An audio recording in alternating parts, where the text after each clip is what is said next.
Senior సంపాదకులు Talapalli Ravi గారు సిద్ధంగా ఉన్నారు. రవి గారు నమస్తే సార్. నమస్తే వర్మ. సార్ కొమ్మినేని బెయిల్పై రాజకీయ రభస. శుక్రవారం నాడే బెయిల్ మంజూరైనా ఇంకా విడుదల కాలేదు. ఈరోజు విడుదల అవుతారు అంటున్నారు. అది ఈరోజు సాయంత్రం విడుదల అవుతారు అన్నారు. ట్రయల్ కోర్టు దానికి సంబంధించిన వివరాలన్నీ చూడమని సుప్రీంకోర్టు చెప్పింది కదా. అదే నెక్స్ట్ ఏమో శనివారం ఆదివారం రావడం ఇది జరుగుతుంటే ఈరోజు సాయంత్రం విడుదల అవుతారని చెప్తున్నారు. అవ్వచ్చు. అయితే ఈ లోపల దీని మీద మళ్ళీ రాజకీయమైన ఒక రభసనే చాలా ఆశ్చర్యం కలిగిస్తుంది. అది కూడా స్వయంగా హోంమంత్రి అనిత గారి కామెంట్స్.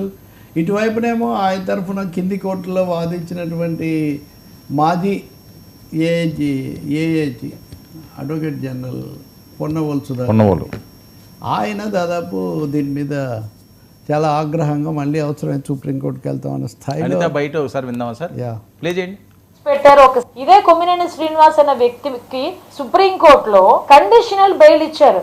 అరే కొమ్మినేని శ్రీనివాస్ నిర్దోషి అని ఎక్కడ సుప్రీంకోర్టులోని జడ్జిమెంట్ ఇవ్వాల, కండిషనల్ బెయిల్ ఇచ్చారు. ఏమని కండిషన్స్ పెట్టారు ఒకసారి బెయిల్ పిటిషన్ కనుక చదువుకుంటే, కనీసం మీకు చదువు వచ్చి చదువుకున్నా లేకపోతే చదువు వచ్చిన వాళ్ళు చదివించుకున్నా అందులో ఒక పదం ఉంది, మీరు ఎటువంటి టీవీ డిబేట్స్ చేయకూడదు, ఇలాంటి పదాలు కూడా ఉపయోగించకూడదు, ఎటువంటి టీవీ డిబేట్స్ కి హోస్ట్ కూడా చేయకూడదు అని చెప్పి కండిషనల్ బెయిల్ లో ఉంది. అంటే అక్కడే సుప్రీంకోర్టు కూడా నిర్ధారించింది మీరు మాట్లాడారు, మీరు మాట్లాడిన తప్పు అని చెప్పి. దాన్ని సమర్థించుకుంటూ జగన్మోహన్ రెడ్డి నేను ఇంత పొడవును ట్వీట్ పెట్టాడు. నాకైతే ఒక రకంగా చెప్పాలంటే ఆశ్చర్యం అనిపించింది. అరే ఇంతమంది మహిళలు రోడ్డు మీదకి వచ్చి నువ్వు మాట్లాడిన మాటలు తప్పు, నువ్వు క్షమాపణ చెప్పు అని మాట్లాడుతూ ఉంటే, సాక్షి పేపర్ మీద సాక్షి ఛానల్ మీద కూడా దుమ్మెత్తి పోస్తా ఉంటే కనీసం వాటి గురించి మాట్లాడడం మానేసి ఒక దుర్మార్గుడు 70 సంవత్సరాల కిందకు వచ్చినా కూడా మహిళను ఎలా గౌరవించాలో కూడా తెలియని ఒక నీచుడుకి సుప్రీంకోర్టు ఒక కండిషనల్ బెయిల్ ఇస్తే దాన్ని సమర్థించి చంద్రబాబు నాయుడు గారికి ఇదేదో ఒక రకమైన ఓటమి అని చెప్పి మాట్లాడి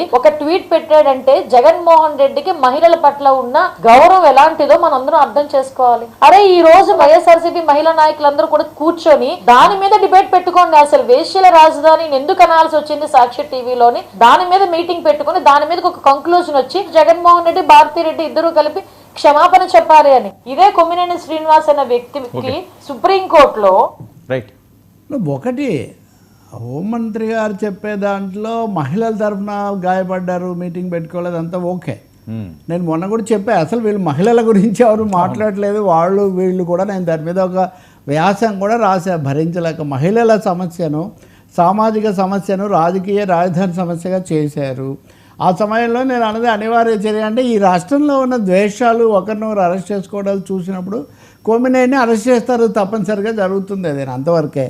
కానీ రెండో మాట ఆమె అంటున్నారు చూడండి, అవన్నీ సుప్రీంకోర్టు తీర్పు లేదా ఉత్తర్వు, ఆ ఉత్తర్వుల్లో అలా లేదు.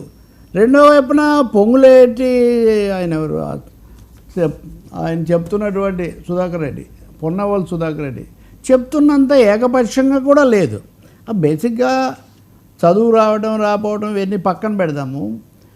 అందులో చాలా స్పష్టంగా అసలు ఆయనకు బెయిల్ ఇవ్వడానికే కారణం ఆయన నేను కొంత విమర్శించా, ఇప్పటికి కూడా ఆపి ఉండాలి అని కూడా నేను చెప్పా, అది వేరే విషయం. సుప్రీంకోర్టు ఎందుకని ఆయన మాట్లాడలేదు అన్నదే సుప్రీంకోర్టు వైఖరి. మాట్లాడిన దాన్ని సుప్రీంకోర్టు తప్పు పట్టడం అనే ప్రసక్తే ఉత్పన్నం కాదు. సుప్రీంకోర్టు చెప్తుంది ఫర్ ది వర్డ్స్ విచ్ ఆయన వాడని పదాలు అని. ఏమని? Considering that the petitioner has himself has not made any defamatory or derogatory statement and that is journalistic participation etcetera. అంటే రెండు కారణాల వల్ల సుప్రీంకోర్టు బెయిల్ ఇచ్చింది. ఒకటి, ఆయన అనలేదు, వచ్చిన అతిథి గెస్ట్ అంటే ఆయన ఏం చేస్తాడు, నేనంటే మీరేం చేస్తారు అన్న వాదన తీసుకుంది. బేసిక్గా ఇది ఒక్క కొమ్మినేని దీనికే పరిమితం కాదు. రెండో విషయం, ఆయనకు బెయిల్ ఎందుకు ఇచ్చారు? అసలు బెయిల్ ఇచ్చిందే డిబేట్లు చేసుకోవడానికి, ఆయన ఉన్న హక్కును కాపాడడానికి మేము బెయిల్ ఇస్తున్నాము అని చెప్పింది సుప్రీంకోర్టు. మరి మంత్రి గారు దాన్ని సరిగా చూడలేదా, ఆమె సహాయకులు ఆమెకు చెప్పలేదా నాకు తెలియదు. కానీ ఏమని, his journalistic participation in a live TV news show deserves to be protected. చర్చలు చేయకపోవడం కాదు, చర్చలు చేసే హక్కును కాపాడడం కోసమే మేము బెయిల్ ఇస్తున్నాము. considering that the petitioner has himself not made any defamatory or derogatory statement and his journalistic participation in a live TV show deserves to be protected, which in turn shall protect the right to freedom of speech, we direct that the petitioner be released on bail in connection with FIR number 108 of 2025 dated etc. కాబట్టి హోంమంత్రి గారు చెప్తున్న వ్యాఖ్యలు వాస్తవం కాదు. Court చెప్పింది భిన్నం. Court చెప్పిన దానికి భిన్నంగా ఉంది. అయితే ఆంక్షలు పెట్టలేదా? వైసీపీ తరఫున లేకపోతే సాక్షి తరఫున మాట్లాడే వాళ్ళు చెప్పినట్టంటే ఆంక్షలు ఖచ్చితంగా పెట్టింది. అది కూడా చెప్పాలి. రెండు నేను పూర్తి నిజం చెప్పాలి కదా. ఇట్ ఈజ్ మేడ్ క్లియర్ ఇది వాస్తవంగా చెప్పినటువంటి నేను వాళ్ళ రికార్డ్ ఇది, సుప్రీంకోర్టు రికార్డ్ ఇది. It is made clear that the petitioner shall not either involve himself in making any defamatory statement nor allow any other person to make such statement in his presence in the TV news show which the petitioner is anchoring or hosting. కాబట్టి చాలా స్పష్టంగా ఆయన మాట్లాడలేదు కాబట్టి ఆయనకు show నిర్వహించుకునే స్వాతంత్రాన్ని కాపాడాలి కాబట్టి మేము బెయిల్ ఇస్తున్నాము.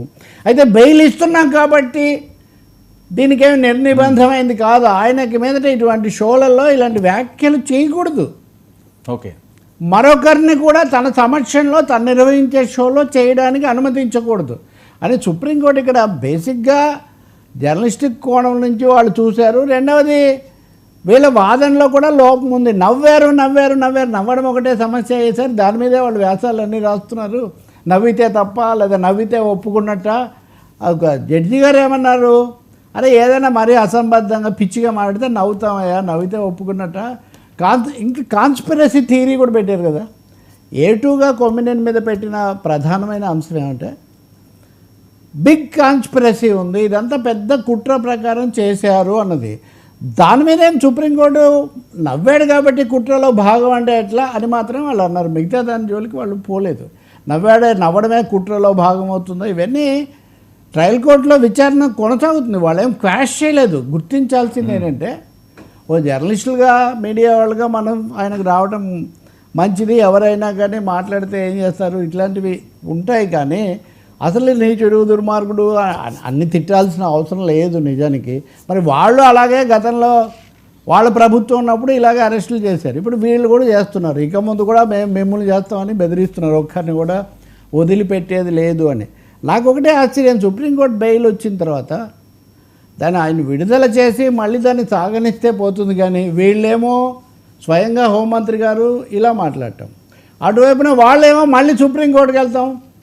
నా ఒక పరిశీలకుడుగా నన్ను చెప్పమంటే మళ్ళీ సుప్రీంకోర్టుకు వెళ్ళటం అంటే అనవసరంగా సమస్యను ఇంకా పెంచుకోవడమే.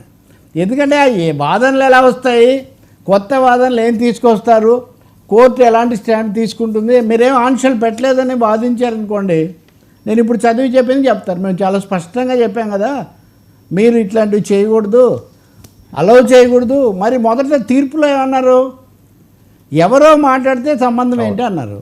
కానీ ఎవరు మాట్లాడకుండా చూడండి అని దీంట్లో చెప్పారు. చూడండి అలో అన్నారు. కాబట్టి అవకాశం ఇవ్వద్దు, అనుమతించొద్దు అన్నారు. కాబట్టి చట్టం ఎప్పుడు కూడా చాలా పకడ్బందీగాను అన్ని వైపులా బిగించి చెప్తారండి. దాన్ని ఎవరికి నచ్చినట్టుగా వాళ్ళు చూస్తాము అనుకుంటే కుదరదు. అది ఇటు వైసీపీ వాళ్ళైనా అంటే ఆ పార్టీ వాళ్ళైనా వాళ్ళేమో ఎంతసేపటి ఇది రాజకీయ సమస్యగా వాళ్ళు చూస్తున్నారు. వీళ్ళేమో వాళ్ళ మీద దెబ్బతీయడానికి ఇది వైసీపీ టీడీపీ రాజకీయంగా దీన్ని చూడకండి. తప్పకుండా మీడియా కోణం, మహిళల కోణం కూడా చూడండి. అసలు మహిళల గురించి ఉదాహరణకు మొన్న మీకు నేను చెప్పాక వామపక్ష మహిళా సంఘాలు ఒక రౌండ్ టేబుల్ పెట్టాయి. అందులో అన్ని పార్టీలు మహిళల సమస్యలను, మహిళలను కవచంగా వాడుకుంటున్నారనే మాట కూడా నేను మీకు చెప్పాను. ఇప్పుడు కూడా వాళ్ళు మళ్ళీ ఒకటి పెట్టి ఇదే మాట్లాడుతున్నారు. ఏమన్నా విడుదల చేస్తున్నారా? లేదు కదా, లేదు, సమయం పడుతుంది, సాయంత్రం అంటున్నారు. త్వరగా బయటికి రావాలని మనం కోరుకుందాం. ఇంకొంతమంది ఏమో ట్రోలర్స్ బయలుదేరి